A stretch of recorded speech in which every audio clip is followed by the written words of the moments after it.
Well, I would describe myself as a passionate software engineer. I mean, it really gives me pleasure to write code. I think I'm a bit technology agnostic, so I think that the languages are just the tools you use, and you need to look from a bird's eye view at what you do, actually. Yeah, and I also describe myself as a sailor and as a mountain hiker, because those are things that I really enjoy apart from writing code.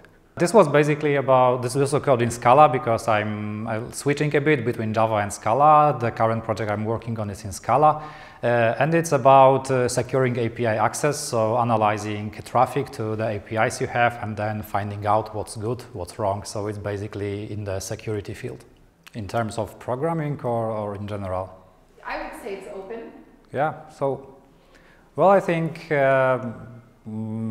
having automation and artificial intelligence everywhere is pretty interesting, like the stuff you can see with self-driving cars, for example, and the way they are going to influence our lives, because this is, this is actually a challenge, because it is nice when you initially hear about it, but then if you think of all the challenges and all the dangers, this is really not that easy and not that nice.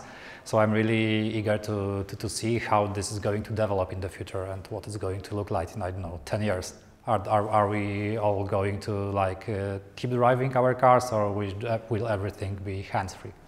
So the last book I read was a non-technical one. It was a science fiction book by Janusz Zajdel, which is, he's already dead, but he's a like famous science fiction writer from Poland. He was a physicist, so all the books he wrote are actually like everything is working there. So if he describes something from the technological perspective, it really makes sense. And although the books are pretty old, because he wrote them in the 70s, I think, they are very, very accurate about what could happen. Actually, some of the things that he described happened.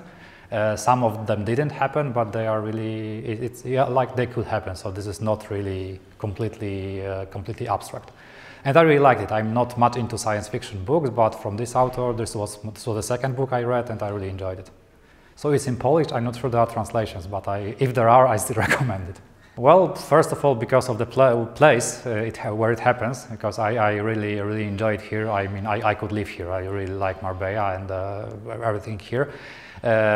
I don't really have much experience with the conference itself, but I think like you have great speakers. From those who I met at the reception, there are many well-known names and famous faces. So it's really nice to come here and to be able to see all those people. So I really liked it so far.